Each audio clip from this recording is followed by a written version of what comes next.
On this week's spooky episode, Marvel conjures up a new Moon Knight. The Mandalorian rises once again for Season 2. And what are the biggest jump scares in horror movies? All this and more as we reach our Halloween stop. The PCC Multiverse.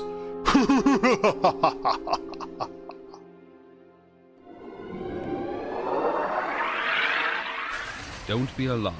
The quasi-shimmering light before you is a trans-dimensional gateway to other worlds, other voices, other thoughts, and other realities. Up feels like down, and down feels like the number 7 on a Wednesday morning. Don't worry. That quivering, blood-boiling sensation under your eyebrows is all a part of the charm. Welcome to the PCC Multiverse. And we're back with another episode of the PCC Multiverse. I've got to get that out of my system. Sorry. This is Gerald Glassford from Pop Culture Cosmos, Game Source, Inside Sports Fantasy Football, and the Lakers Fast Break. We truly appreciate everyone out there listening to all of our great shows, and if you can, please give us that 5-star review on Apple Podcasts.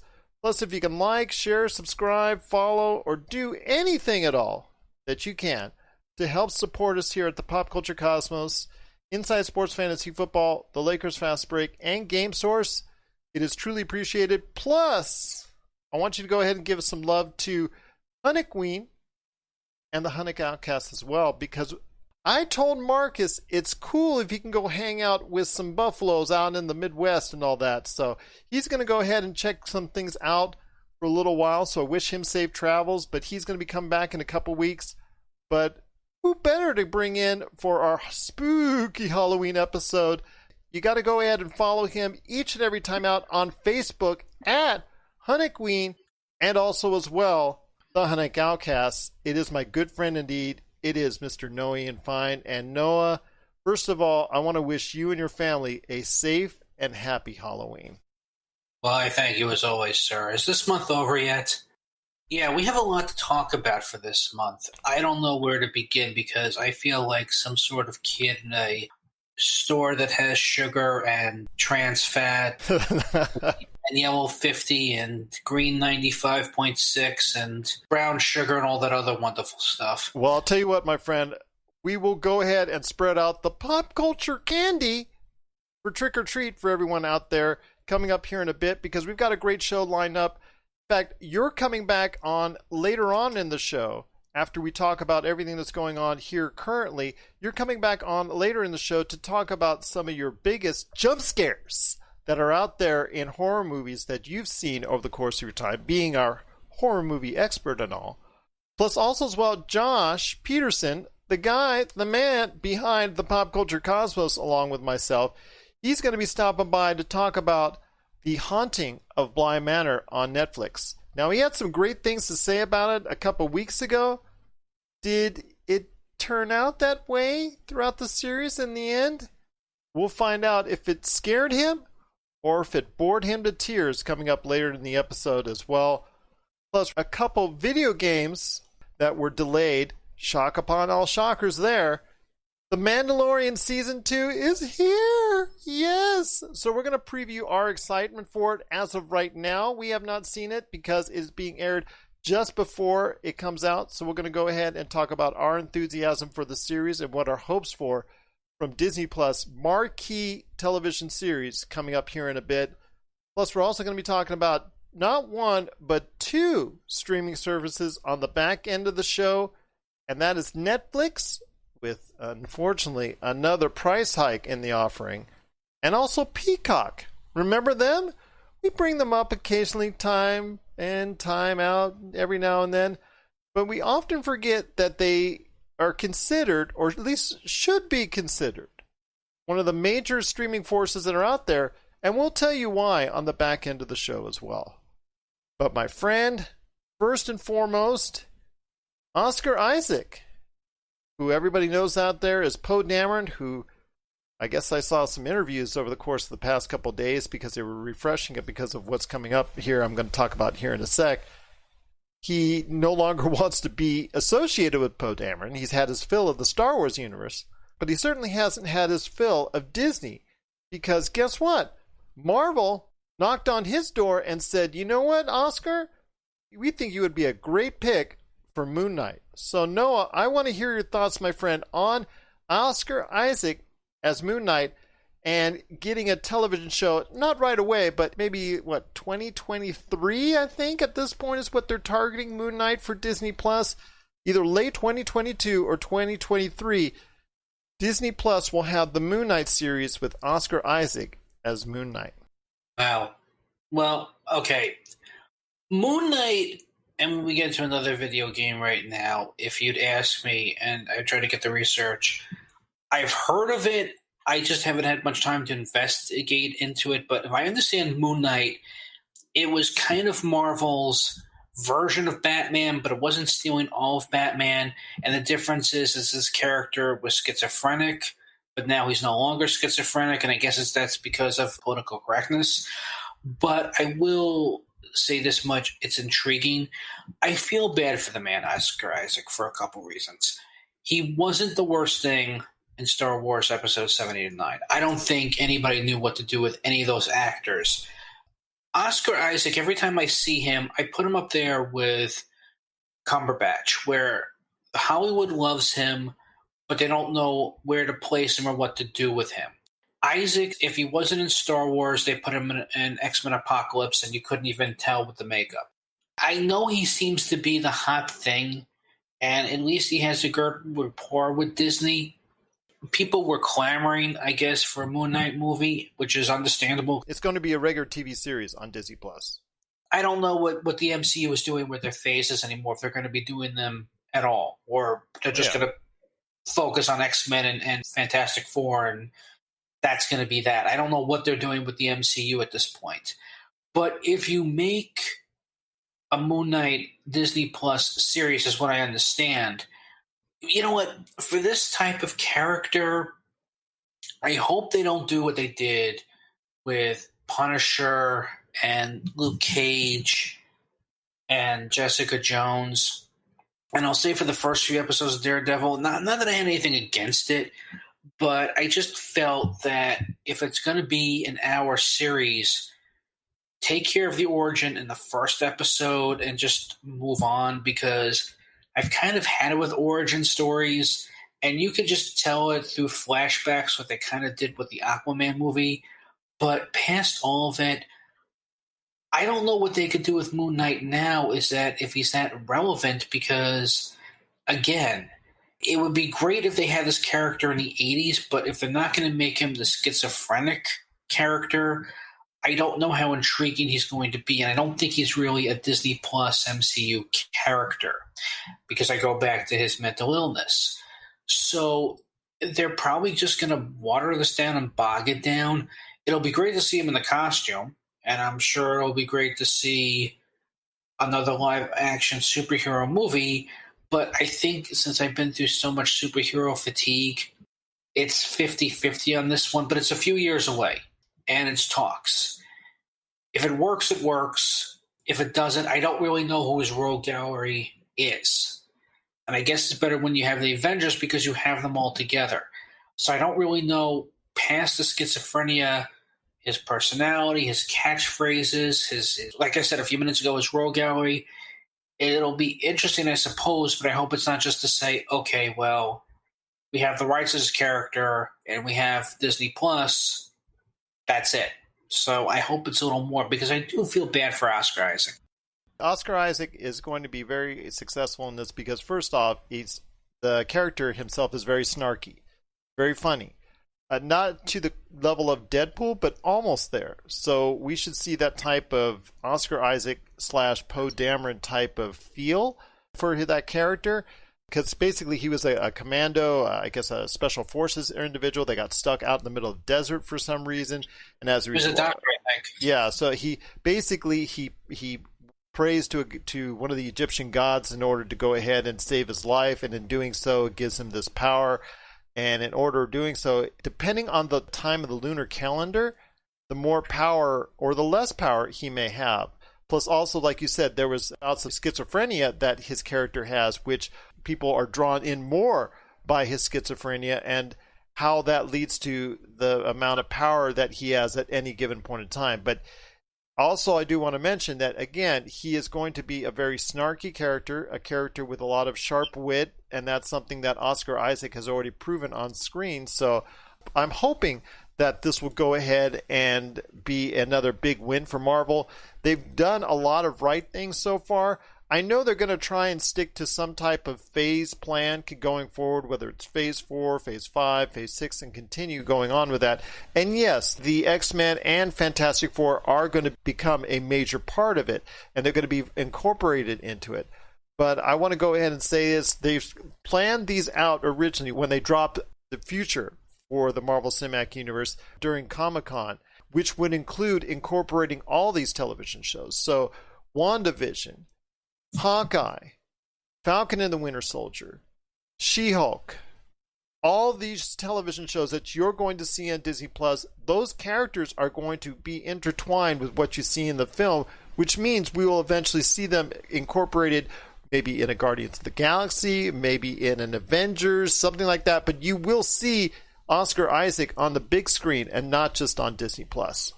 I know that Falcon and the Winter Soldier got delayed because of COVID, and I know that they're working on She-Hulk. I know we can't talk too much about whatever phases 4, 5, 6. I don't know how many more phases they're going with the MCU, but I guess we'll get there when we get there. I'm stoked. I'm curious. I just hope it's not just, as I said before, I'm just crossing my fingers and hoping it's not just because we have rights to these characters and where we're putting them and what we're going to. I'd love to see them in Guardians. I got Disney Plus for a lot of reasons. I'm really glad that they put the Guardians cartoon on Disney Plus. I would have loved to see if they do, a Guardians live action series, which I know the actors won't do, unfortunately. But it would be great if they would do a spinoff. I mean, if they did do a Groot and Rocket spinoff with Vin Diesel and Bradley Cooper. Yeah, Bradley Cooper and Groot, and they did like a spinoff, because I know they did in the comics for a while. That's worth having Disney Plus right then and there.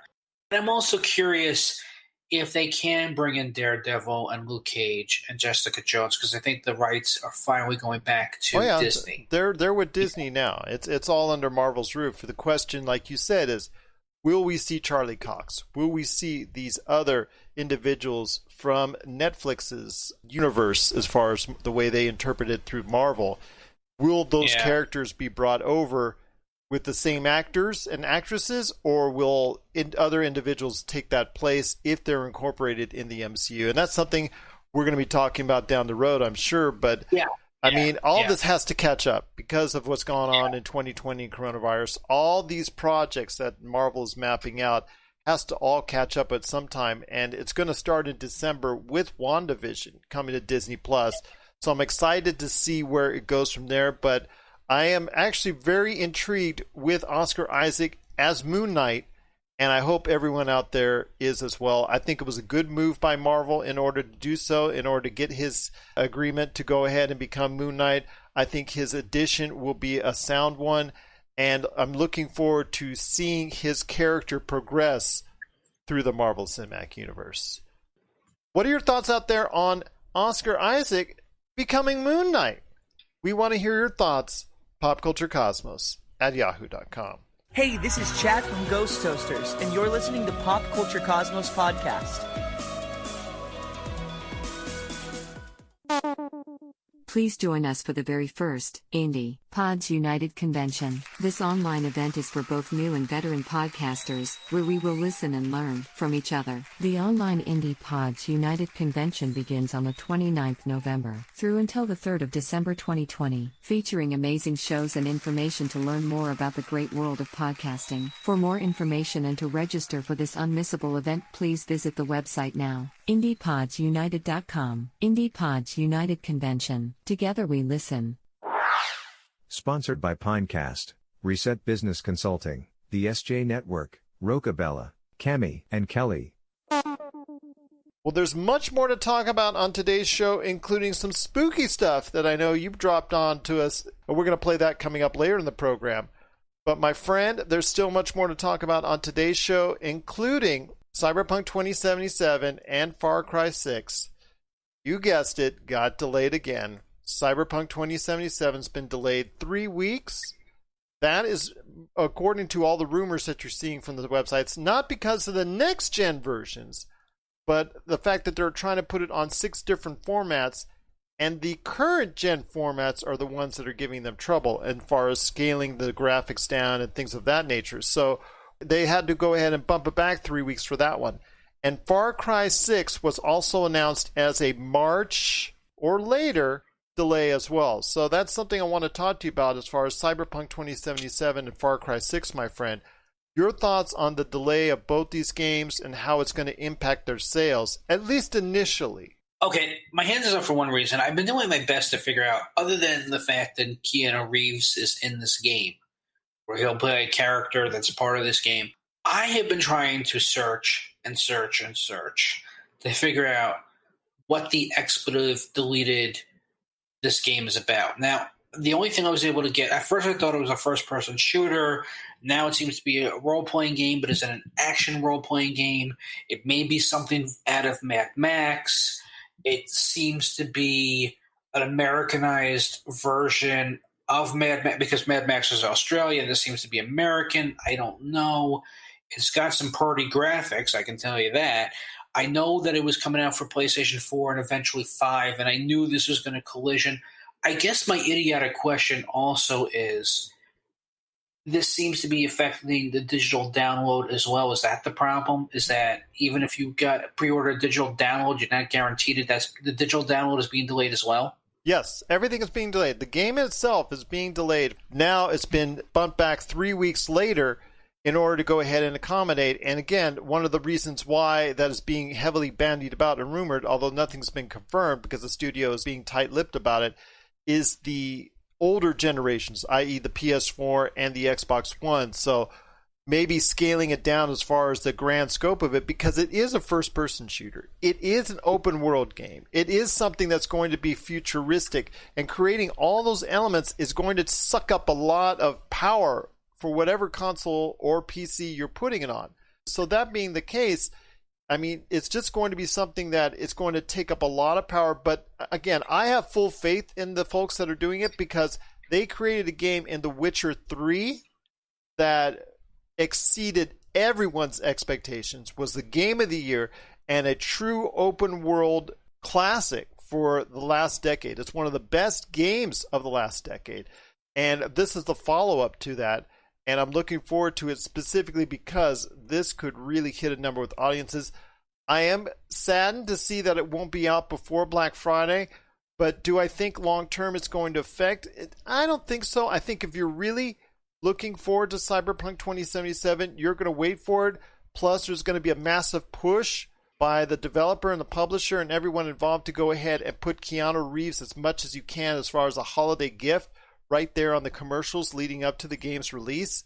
So I'm thinking if this is the last of the 4 delays that they've already had on this game, I think it will still work out well for Cyberpunk 2077. I have heard a lot of good things. I'm glad that Keanu Reeves is back. It's been a great year for him with Bill and Ted's Music. I think you reviewed it, so yes. I'm sure you had some interesting thoughts. And I know that he was also back with John Wick and his cameo in Toy Story 4. I've heard rumors that they were going to work on something more with Duke Boom, either on the big screen or on Disney Plus. So I'm really glad that the man is back. And I know Matrix 4, I'm sure you've talked about that, so I'm kind of curious where he's going to go and what he's going to do. He deserves it. My friend, hold on, I'll say this. We're in the middle of a Keanu song. Which is, I'm happy. You know, listen, but the problem is I've heard this game has been delayed a few times. It was supposed to come out in 4 September. times now. 4 times, yeah. I'm probably going to have to sell some plasma to get it because, again, I've already talked about Yakuza Like a Dragon to Death, but I'm sure that that will be on my list once I get it, or I'm sure when there's some sort of digital sale on PlayStation. But And I'm sure with The Witcher as well. But will this game be worth it? Listen, there are a couple of games like it, from what I understand, besides the Yakuza series. There is Mad Max that's on sale on the PlayStation 4 digitally. That's $20, as well as Fist of the North Star: Paradise Lost. But the more I look at Cyberpunk, I said it 5 minutes ago, and I'll say it now. The pros will be for this game are not just a fresh coat of paint of pretty graphics for PlayStation 4, PlayStation 5, or Xbox. It's nothing to do with the graphics. I'm about gameplay and about controls. You could have lime green, seafoam, apricot, pineapple in the background, but as long as the gameplay and the controls are worth it, you have my interest. That's why I still have a lot of Atari 5200 games and 2600 games. So, but if this is from the people that have given us Witcher and they've raved about it, I feel that it's in good hands. I'm sure the excuses are justified. I think, though, it seems to also be some sort of strategy because they want to make sure for the holiday season it's not been a great year for anything. I think they're trying, no matter what, to push us more for that late November, early December for a holiday release. Like, they really need something because we're getting new consoles. I'm waiting about a year or two to get PlayStation 5 for reasons because I still have a bunch of PlayStation 4 games. So I'm going to keep this on my PlayStation 4, but I feel that anybody who got 5 or Series X, they're the ones that want something to say, well, I got the system, what do you got? But I have a feeling that this is going to be one of the top games of 2020. I agree with you, my friend. They have that pedigree. They deserve that honor to go ahead and do so. And if they want to get it right and take that time, and if 3 weeks is just 3 weeks, so by December 10th, you're still going to be playing a lot of stuff. Even if you got a new console, it's still going to be playing a lot of stuff by that time it comes out. You know, you're going to clear all the space aside to go ahead and play Cyberpunk 2077 when it comes out December 10th.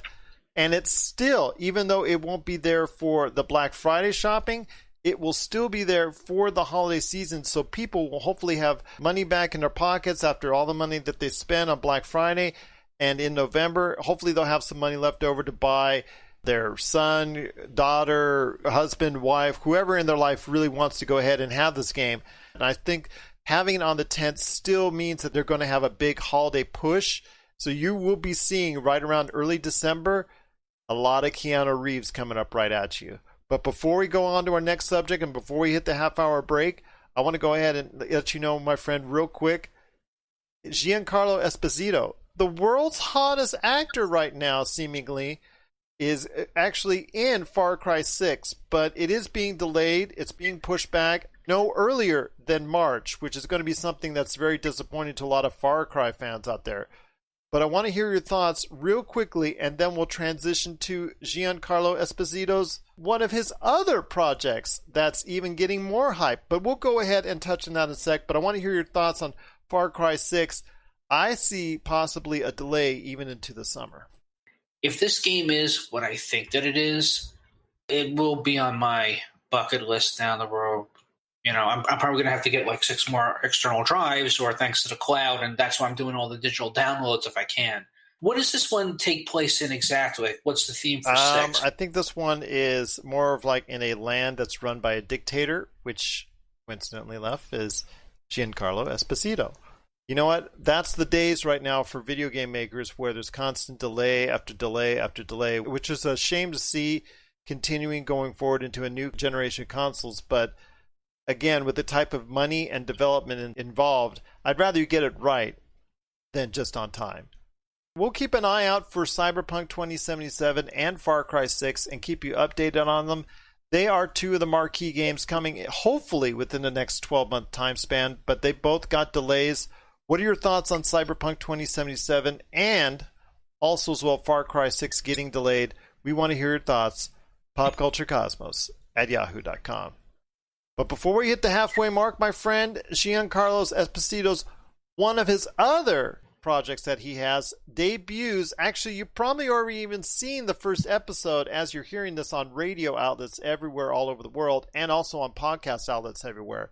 I am so excited, absolutely excited for The Mandalorian Season 2. Obviously got a lot of praise as far as Emmy nomination consideration, even took home some Emmys. Everybody loves Baby Yoda. He's the hottest ticket in town. One of my daughters absolutely loves him. I'm so excited to see where the story continues for The Mandalorian, and I think you are as well.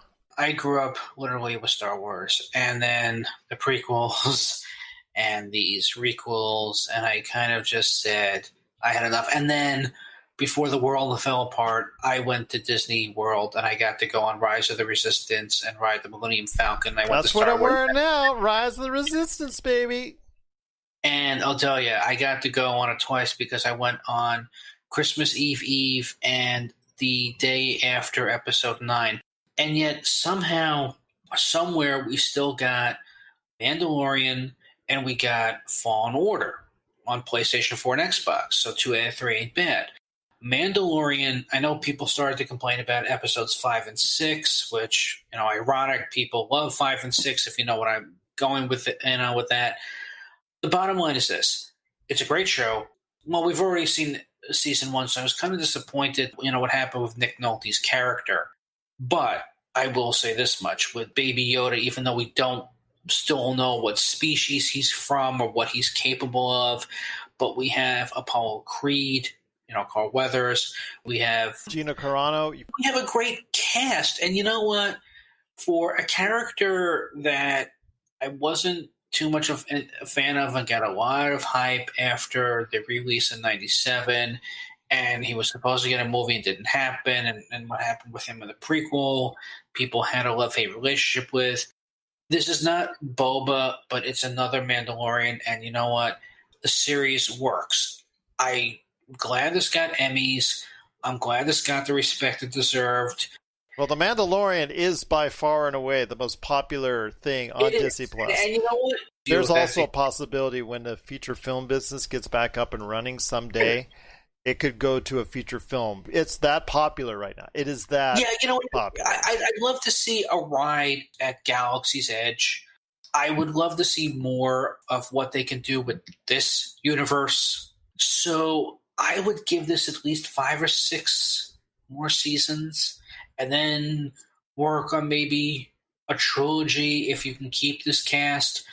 But I would love to see a video game version of these characters, whether it's action RPG or, and I said a few minutes ago, put this in Galaxy's Edge. Do it while the iron is hot. Again, I understand you keep making the virus as an excuse, and it's understandable, but you know what? It's not going away anytime soon. You have the technology. You have the fan support.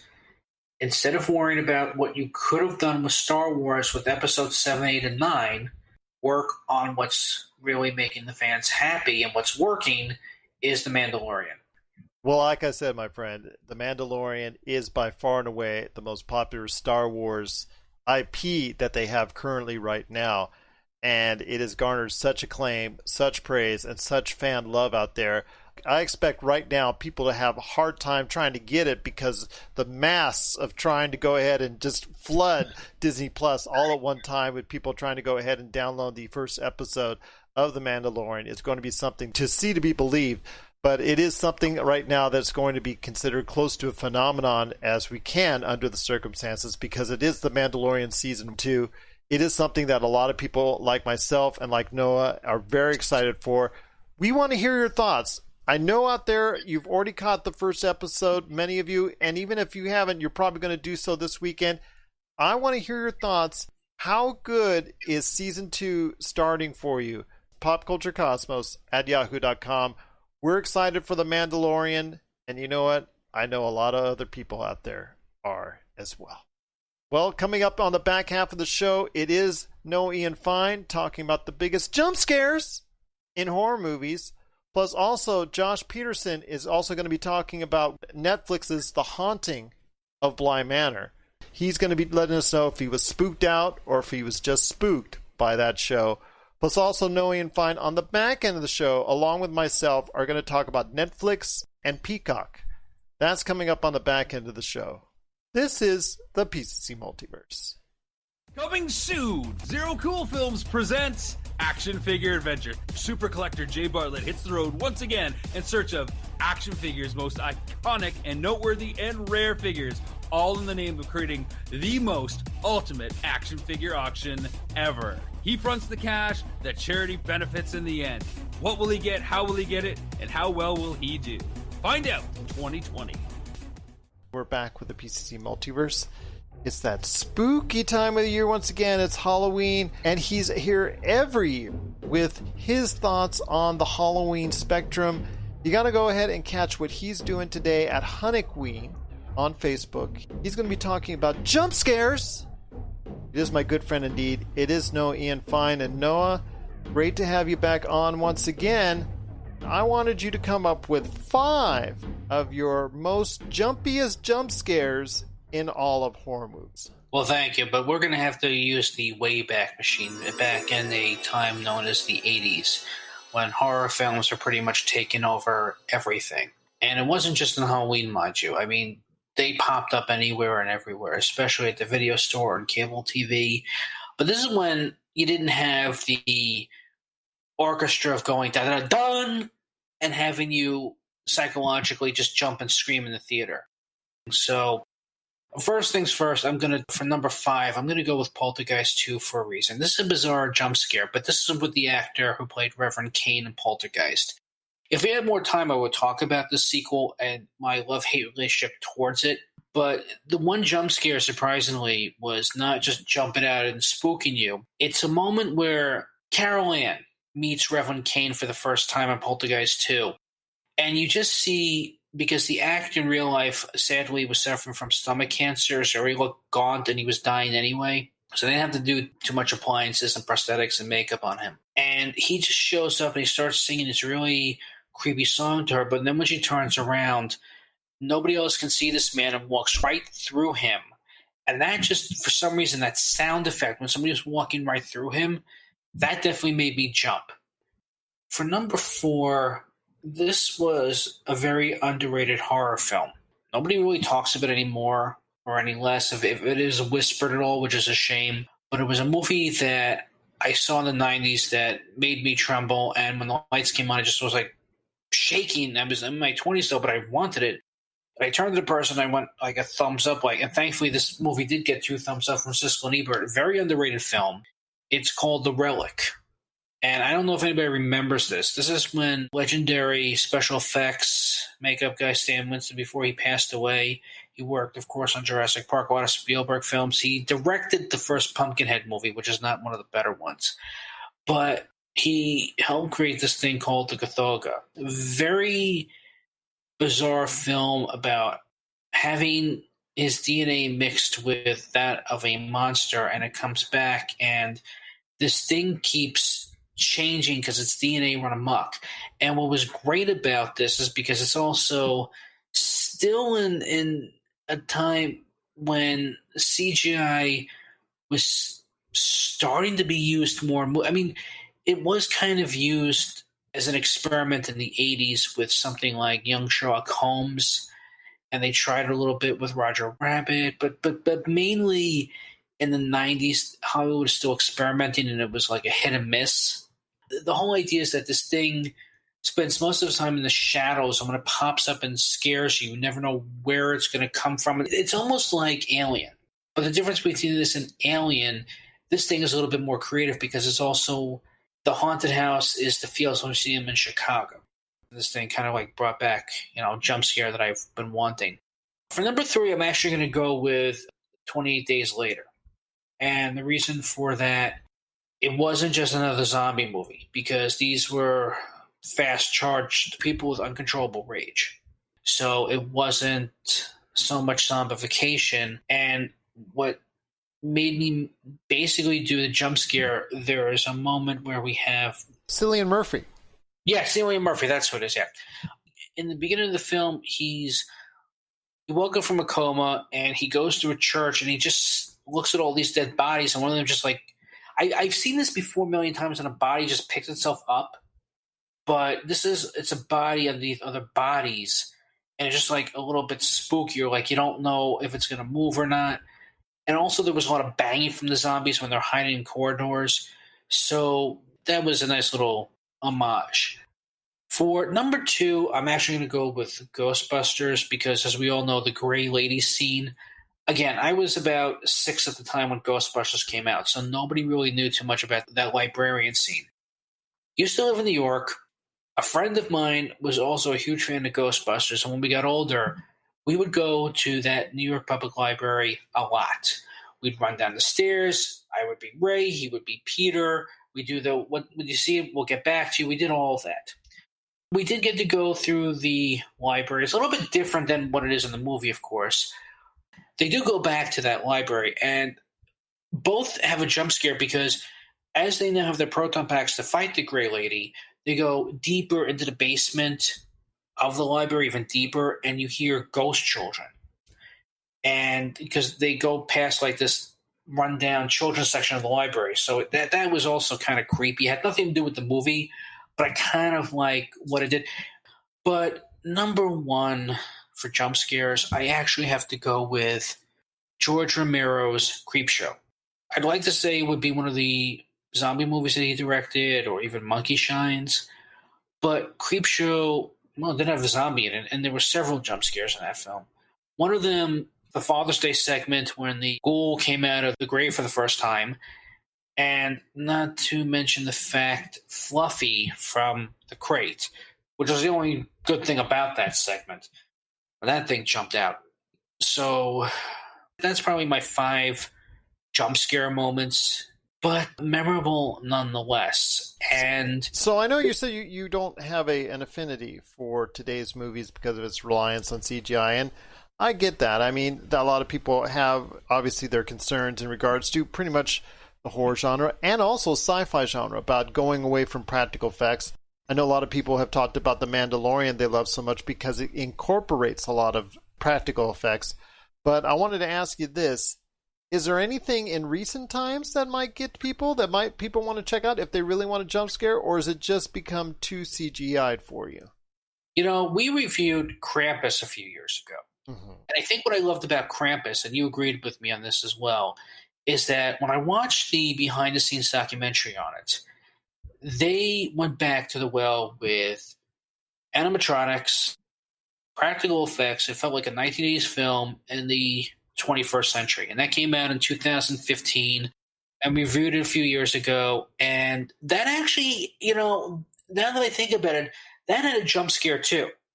Because with the sister trying to get to the boyfriend's house and running from Krampus, and you didn't know where Krampus was, you just hear the howling, and then him just jumping down and walking through the snow. That's why it worked. My biggest problem with having the CGI effect, I mean, even when I saw Scary Stories to Tell in the Dark, I kind of knew when the jump scare was going to happen because they didn't build up to it. You just knew. There were moments that were scary and the moments that kind of worked, but the problem is, since Hollywood has become so dependent with the orchestra building up the tension and then going bam, or just having something jump up and then go boom, there's no real suspense anymore because you're so dependent on the scare than you are of how to build up the scare. And those 80 movies, they worked on the things on how you can build up the scare because you never knew where it was going to come. Everything now, I feel, is that you just press a button and the thing will go boo and that'll be it. I tried even to defend Stephen King's It 2017 and 2019 version, but when Pennywise in 2019 came out of that darkened kitchen, because I know it's a small kitchen, but it sounded like he was running for miles because he's Pennywise and, you know, the kitchen is dark and you can't see it, and he could be running for 5-10 miles away, and he comes out in that Roger Rabbit Bugs Bunny thing. People were laughing. They weren't scared or screaming, and that's a problem. So I feel that there were ways to do it. I don't think they're being done well anymore. Well, my friend, you do always have a great heartbeat as one gives out when somebody has a jump scare when it comes to Halloween and horror movies, and it's always great talking to you on the horror movie genre. Once again, it is Noah Ian Fein from the Hunnicween and also Hunnicween on Facebook. You got to go ahead and check out the Hunnicween and Hunnicween on Facebook today. You're listening to the Pop Culture Cosmos. Don't touch that dial. Wait, do people still use dials? Josh Pederson, go ahead, my friend. You wanted to talk a little bit more about Haunting of Bly Manor, which unfortunately has now haunted you in not a good way. Well, okay, so last time I talked about it, right, I had just watched the first episode, and I enjoyed it. You know, it seemed like it was, you know, working towards something cool, kind of like Haunting of Hill House did, right? Like, I loved Haunting of Hill House. Like, I loved the story, I loved the characters, I loved the development, I loved how, like, layered the story was, and then I really enjoyed how, you know, they did all these things to scare you, right? Every time they showed something, you'd have to really, like, stare at the screen to find, like, a face moving or, like, an arm or a leg moving in the background. Like, it was really, really well done. So Haunting of Bly Manor, obviously, like, the bar was set high for this one. We got to the end of it, and I don't know, man. Like, let me ask you a question real quick, though. Okay. How do you feel about shows that are just, like, covered in flashbacks? Like, every episode has a flashback, and it's not just like a 5 to 10 minute flashback. Like, it is a majority of the episode. How do you feel about things like that? Well, then they should just call it flashback, because you become reliant on it. You become dependent on it to go ahead and tell your narrative. If that's the case, you stop telling an original narrative. You're just worried about what happened back then in order to go ahead and dictate what's going forward. And it's great that you can touch on it, but if you let it define what your show is, then unfortunately it's going to end up costing your show success for it, because people are just going to expect, okay, here's the flashback. Okay, here's the flashback. It's nice to have it sometimes, but unfortunately you shouldn't be relying on it. Well, I think it's nice if it, like, pushes the narrative forward, but this wasn't just one long flashback connected across multiple episodes. These were different flashbacks. I think they started around episode 3, and they just were consistent all the way to episode 8. I think it's 9 episodes. But anyways, these flashbacks, they're so long, and, like, you had to really pay attention to things that were going on in them, and it really, like, pulled you out of the modern narrative. So by the time it took you back to the modern story, or, you know, it takes place in the 90s, so semi-modern story, I was just sitting there thinking, I don't remember what happened. There's this, like, angry ghost lady choking somebody. I don't remember how we got here, because it feels like it was 3 episodes ago that this happened. You know, that's one big complaint about it. You know, my next big complaint here is that there's, like, not enough scares. Like, at its heart, Haunting of Bly Manor it's a love letter to Gothicism, right? It's a love letter to, like, the I guess you could say the writings of Edgar Allan Poe, and maybe there's, like, a hint of Lovecraft in there. But I don't know, it fails to, like, hit that mark, you know? Like, it is littered with romance. It has a lot of romance stories in there, and, like, none of them ever really reach a conclusion. You start to get invested in these characters, and then they just kind of, like, leave that book open and don't give you any, like, closure. So it makes the whole thing feel like a waste of time. That's truly a shame. I know the high hopes you had for it, plus also the enjoyment that you had from the first season. Yeah, again, like, I love, because the first season revolved around a family, and I loved, like, all the flashbacks that show, like, how they became as messed up as they are today. That was interesting. And plus, those are only, like, 20-minute flashbacks. So I was fine spending even half the episode in that, as long as I got to see stuff taking place in the modern world. So that was fine. And they connected very well. It flowed very well, but they kept on, like, trying to shove these details down your throat. And by the time it was done, you kept forgetting what was happening. And then you look at the love stories here, and, like, a lot of this revolves around love stories, and it fails constantly to be interesting. Do you ever watch a horror movie and you think that, like, oh, that's a dumb reason for that to be the way it is? Have you ever experienced that before? Gee, a horror movie that might have a dumb movie trope put into it just before the whatever killing is going to take place? That's a stretch, my friend. I've never seen that before. Okay, can I spoil things? Is that okay? Just a little bit. Just a little bit. Okay. So the reason the house is haunted is because, like, it goes back to the beginning of Bly Manor, and these two sisters, like, own the thing, and their dad died, so they had to, like, get married, and there's all these plots ensuing. One of the ladies ends up getting, remember, what was it in Penny Dreadful, how they have, like, it's called consumption, right? Where, like, you start to cough up blood. It's not plague. I forget exactly what it's called, but one of the sisters got sick, and she has a daughter, and she got married.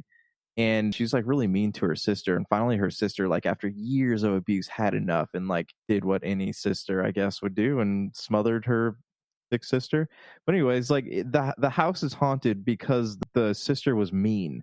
Like that is the only reason. There's like no tragedy there. Nothing happened. There's no like really bigger supernatural picture. The house is haunted by the sister because she was just mean. And now she just goes around the house like choking people. And if you get choked by her, you get turned into a ghost too, and you're stuck in the house. So like Haunting of Hill House was like this great show on this grand scale. This one felt very small and very nonsensical, if that makes sense. So my final point here, sorry, I've been like dragging on. I have a lot to say about this. It has a decent ending, but it wasn't worth the wait. Like if you go back through all the complaints I made, it wasn't worth enduring all of that for the ending, you know, because once you figure the ending out, you're like, oh yeah, it makes you feel smart. But it wasn't worth the journey it took to get there. Well, that's a shame that Haunting of Bly Manor did not live up to the expectations of Haunting of Hill House last season.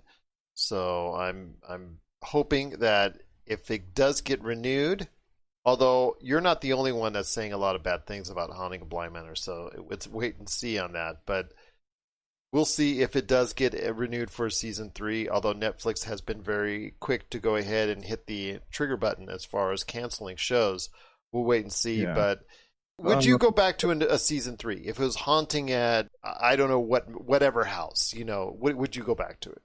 I would, but I'd be less likely to like sit through an entire season if I don't like the first few episodes. You know, I know the writer of this season has another show called like Midnight Run or something coming out on Netflix. I forget exactly what it's called, but I know a lot of the Haunting of Bly Manor and Hill House casts are set to return in this like 7-episode horror series. So I don't know, man. I mean, I guess it depends on if this next project fails, whether we'll kind of decide whether or not we see another season. But yeah, I would watch another season, but I wouldn't watch the whole thing if I didn't like it out the gate. What are your thoughts out there on The Haunting of Bly Manor? Do you feel the same way? But let us know your thoughts on The Haunting of Bly Manor, popculturecosmos@yahoo.com. It's a shame because you had such high hopes going into it, unfortunately. I did. But unfortunately, a lot is negative now coming out of it. Thanks for checking out the PCC, the Pop Culture Cosmos. We'll be back in one moment. I want to give a big shout out to our friends at Retro City Games, where it's 10% off store-wide throughout the entire month of October, either in Henderson or Las Vegas. They've got 2 great stores. Please head on down there to support local businesses today, right here at Retro City Games. And we're about to close out the show. This is PCC Multiverse. Cannot thank enough Josh Pederson, my co-host in crime on the Pop Culture Cosmos, for going ahead and sharing his thoughts on Netflix's The Haunting of Bly Manor. I also want to go ahead and give a shout out to everyone involved at Indie Pods United. That's right, Indie Pods United. If you're a podcaster interested in podcasts, or you want to know more about the podcasting realm, coming up in late November, there's the Indie Pods United convention, 5 days, a very low price for tickets right now. I believe it's as low as $10. So if you want to find out more, just go and check out indiepodsunited.com. That's indiepodsunited.com, and you'll find all the information you can on this upcoming awesome event that we may here at the Pop Culture Cosmos be a part of, but I'll divulge those entire news on the Pop Culture Cosmos as well. Well, my friend, before we head on out, I want to go ahead and hit you up on 2 things. One of them, not so good. One of them is so good when it concerns the streaming outlets are concerned. And now these days, with the way coronavirus is and 2020 is, unfortunately for those that loved going to the movies, those days right now have been put on hold, and everybody now focuses on what's coming out to streaming. Netflix just announced a price hike here in the States from, I think it's the general platform, if I'm not mistaken, from $12.99 to $13.99. That's it. Netflix's price hikes, they really don't go over well. So going from $12.99 a month to $13.99 a month, even though that's only $12 extra a year, anytime they do a price hike, it just never goes well for Netflix. Okay, strike one. You got rid of the Dark Crystal Age of Resistance. Strike 2, you're not taking Cuties off of Netflix. Strike 3 seems to be that price hike. I'm really debating of whether or not I want to keep Netflix at this point. I mean, I could go on a soapbox and say that everybody's investing in streaming services at this point, and because of contracts and whatnot, and who has what for the reruns.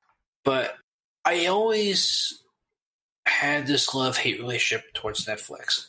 Obviously, there's a lot of things that people like about Netflix. And you talked about one of the shows, The Dark Crystal, that they cut, and Cuties that they've left in. With them, you know it's all about ratings, whether it's ratings in this country or in others, because Netflix has now branched itself out to all around the world. And I'm not trying to defend anything when I say that statement.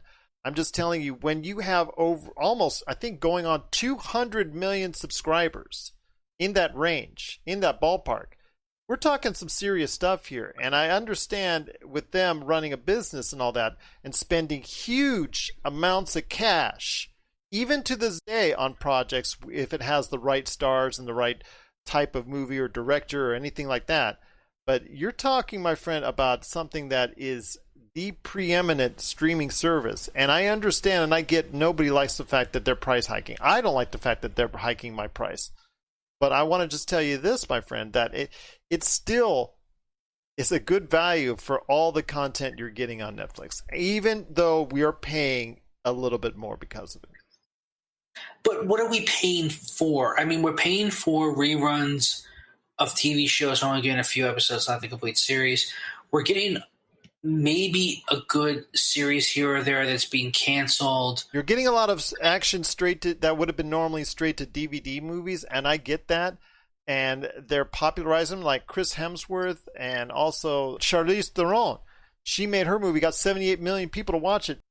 I think YouTube was the first time that they were starting to put, live action movies on YouTube before they were going to start to put them on Netflix. I mean, this became a trend. I mean, I always said the internet became the internet in 2010, where everything was starting to become streaming. That's great. I understand it's very cost effective. But I don't really know how the rating system works. I still don't know why you're getting rid of a lot of good shows that people are complaining and saying why. Look, I'm just telling you, man, the numbers are right there. I mean, Chris Hemsworth's one, Ryan Reynolds, Charlize Theron. I mean, Santa Clarita Diet, Dead to Me. Adam Sandler, he's got a bunch of junk that he throws up there, and you know what? People watch it. A lot of people watch it. It doesn't have to be always quality that's going to Netflix. Let's just throw stuff out there and see what sticks. Well, that would explain Gwyneth Paltrow's Goop, and that would also explain the South Park gag where they call up Netflix saying, "You've been greenlit." I get that. I just can't support it. But then again, Amazon has done this too, and so has Hulu. So it's not like Netflix is the only one. I just wish I could see how to become a Nielsen family for a streaming show, because there seems to be a lot of shows that are getting canceled that I'm getting invested in per usual. I mean, you're right. I shouldn't just say this because of one of my favorite shows getting canceled, Dark Crystal, but there are several that I enjoyed. But that's, you know what, I can do this all day, and I think that the ones who lose out are the fans. But that's just my opinion on that. Well, we want to hear your thoughts on there. How upset are you with the latest rate hike for Netflix? We want to hear your thoughts. popculturecosmos@yahoo.com. Well, my friend, it's been a great episode, and I cannot thank you enough for joining me on this spooky episode of the PCC Multiverse. I just want to go ahead and ask you one last thing. Peacock and NBC Universal gave a lot of information to their shareholders, the usual blah, blah, blah, blah, blah. But one of the things that stuck out to me as far as the whole numbers that they were throwing out there is that Peacock now has around 22 million subscribers in its infancy within its first year. I love the shot that the CEO made in regards to this. In fact, as he was reporting the numbers, he said, "We're the opposite of Quibi," because that service just hit the dust. But 22 million subscribers, and people weren't sure whether or not Peacock, with its tiered programming of free and not free paid content, was going to be able to work out. So I want to hear your thoughts on Peacock. As a Peacock subscriber, has it been something that you really truly relish enjoying watching? Is it something that you want to continue going ahead and subscribing to? I know that Brave New World was just canceled after season 1 because I know that was critically ravaged, and also as well just I think wasn't very popular, but I know they've got more things up their sleeve at Peacock, and I just want to hear from you as a Peacock subscriber if it's for the best long term.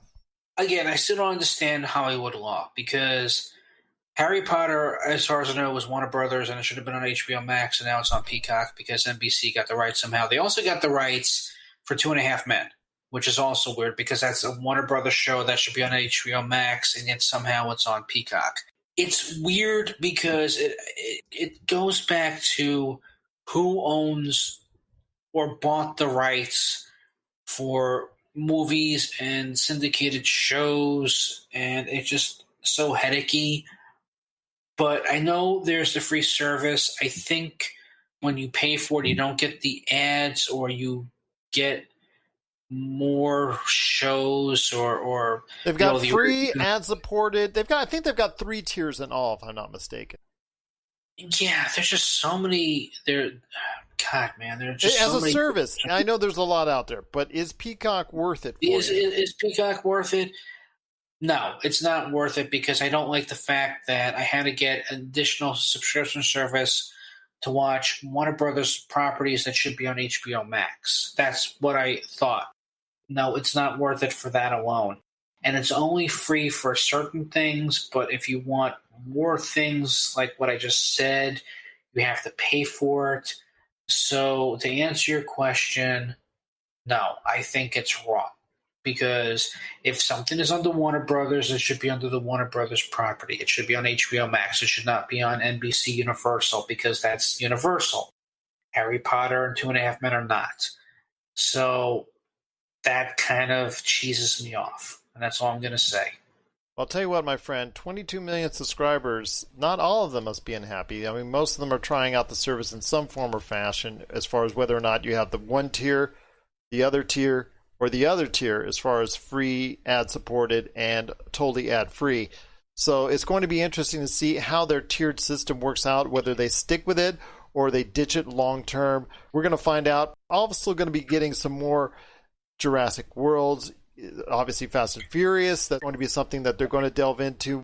And I think going forward, they're going to have even more to talk about as far as possibly even a show. That's just a thought I'm having. I'm thinking that they're going to go ahead and not let it die at 11. I think they're just going to go ahead and extend it even more. And Peacock is one of the ways that they're going to do it. But you know what? For those who like Peacock and NBC Universal and all the stuff that they bring, more power to you with the Amazon Primes, the Apple Pluses, all the other streaming services that are out there, Netflixes and things of that nature. We had put Peacock as an afterthought. But 22 million subscribers as of now really screams out that, you know what, they might just become a big player in the streaming game. Well, I guess we'll have to wait and see on this, because it's just becoming so much of a headache. What are your thoughts out there on Peacock getting 22 million subscribers and now firmly entrenching itself as a player in the streaming game? Share us your thoughts. PopCultureCosmos@yahoo.com. Well, my friend, it's been a great episode. I cannot thank you enough for joining up with me on today's spooky episode of the PCC Multiverse. Any last thoughts on the way out? Yes. 2020 cannot end fast enough. That's all I'm going to say. And it's going to be a very interesting couple months, though, for video games and The Mandalorian. So we got a few more months left. You know what, everybody? We're going to get through this. And hopefully in another few months, things will slowly and surely get back to, dare I say, normal. So please hang in there and we'll get through this.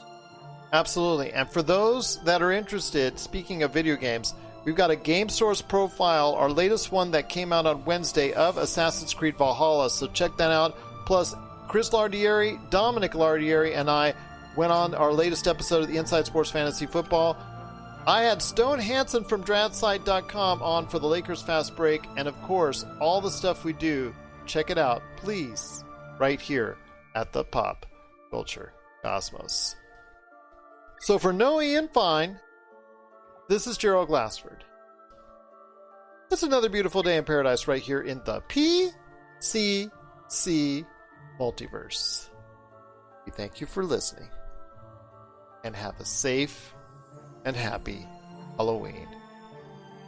And here's hoping you have yourself a great day.